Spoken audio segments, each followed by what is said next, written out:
Hello, ladies and gentlemen. Andrew Syrios for the Syrios Brothers. This is a book review, so Philip will not be joining us. He is still mastering that reading thing.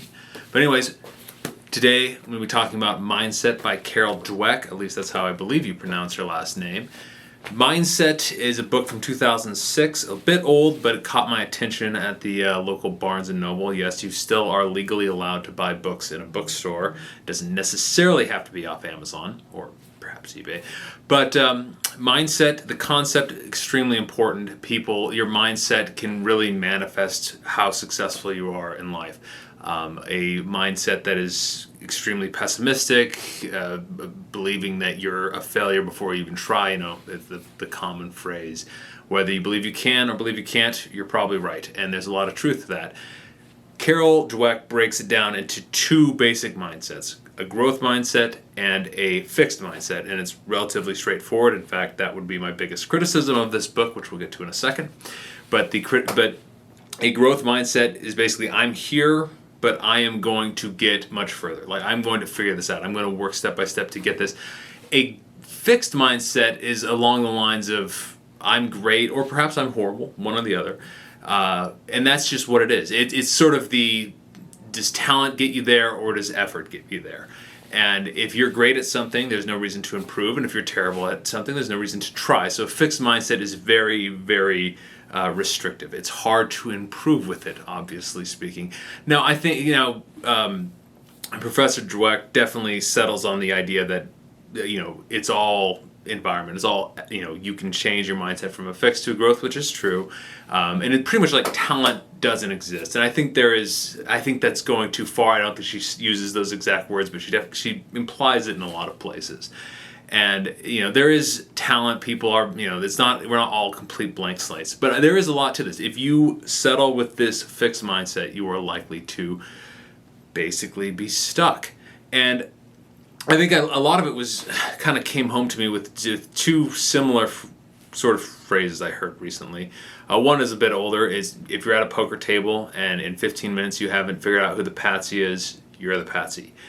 And the other one is, a meme I saw on Facebook the other day, which basically, if you're the smartest person in the room, you're in the wrong room. Now, of course, these are different concepts. Poker, you're not trying to learn much during the game. I mean, you might be getting better, but you're trying to win money. So if you're way out of your league, you should leave the table. So the natural tendency is to want to be the smartest person in the room, to be the guy who can actually just about anybody there, because you feel better about yourself. You feel better than others, but that's not going to help you grow. You're going to be stuck where you're at. As I think Ralph Waldo Emerson put it, everyone is my better in some way, and from that I can learn from him. I'll put the exact quote on the screen because I don't remember it exactly. As Professor Dweck puts it, if you have ability, why should you need learning? In fact, people who have a growth mindset tend to have a better appraisal of their own abilities than people who have a fixed mindset. People who have a fixed mindset often believe they're quite a bit better than they are, sort of to, make them feel better about themselves because they're not going anywhere. She notes, studies show that people are terrible at estimating their abilities. We find that people greatly misestimated their performance and their ability, but it was those with a fixed mindset who accounted for almost all of the inaccuracy. The people with a growth mindset were amazingly accurate. So, I think there's something that's humbling about having a growth mindset. You have to recognize that other people are better than you at many things, and this is, especially if you're a new investor, even from new into any particular thing you're doing. I can even say this with regards to myself. When I started in real estate investment, for example, and it could just be about anything, learning a musical instrument, learning sports, whatever. But when I started in real estate investment, I started working with my father, who had a decent-sized real estate company, and so I felt a bit, more important than others, as we were able to buy more properties, bigger properties than new investors. That being said, this was not my achievement. I wasn't even a partner. I was just an employee at the time, and so there were a lot of investors who were buying much less than we were that knew a lot more than I did, and by sort of thinking of myself as being in a better position than they have because a bigger company that can do bigger deals. I think I held myself back in many ways. You can also influence yourself or others into a growth or fixed mindset. They did a study comparing just two groups of students, and they just small changes in the way they talk to them. Here's how she puts it. We praised some of the students for their ability. They were told, "Wow, you got, say, 8 right. That's a really good score. You must be smart at this." We praised other students for their effort. "Wow, you got, say, 8 right. That's a really good score. You must have worked really hard." They were not made to feel they had some special gift. They were praised for doing what it takes to succeed. Both groups were exactly equal to begin with, but right after the praise, they began to differ.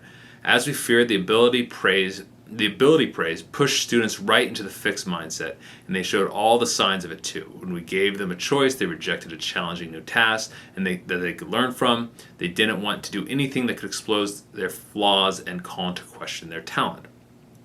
And this is quite common with people in the growth mindset. Seek out challenges. They want to get better, and getting better involves failing, making mistakes. My brother used to have a sign in his office that said, "Make more mistakes." I think it was a great sign, a great concept. Something, another book that I'll review that I think is great is Susan Jeffers' Feel the Fear and Do It Anyways, which she pushes lean just outside of your comfort zone.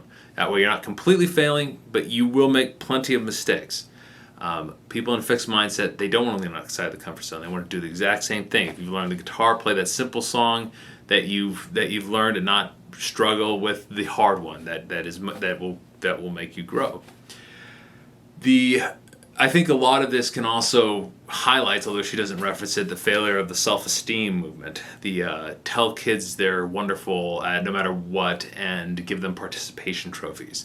I think this is, one, it comes off very fake and insincere, and it also seems to have led to an increase in narcissism amongst the youth, and probably also created more fixed mindsets. Now, I've said a lot of good things about this book. The problem with the book, as you can see from many of the Amazon reviews, repetitive, same thing over and over again.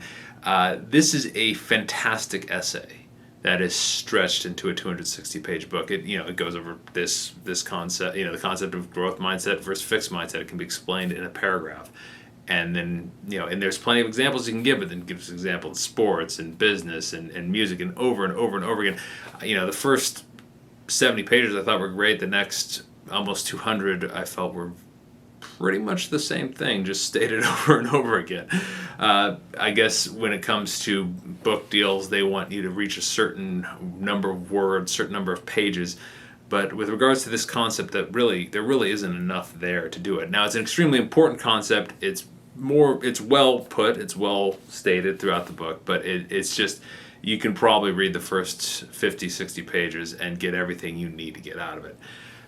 That is quite a flaw. A book that is probably 70% too long is not going to do it. So I'd say it's a great essay, shouldn't be a book. So it'd be a 5-star essay, but we'll drop it down to 2.5 stars.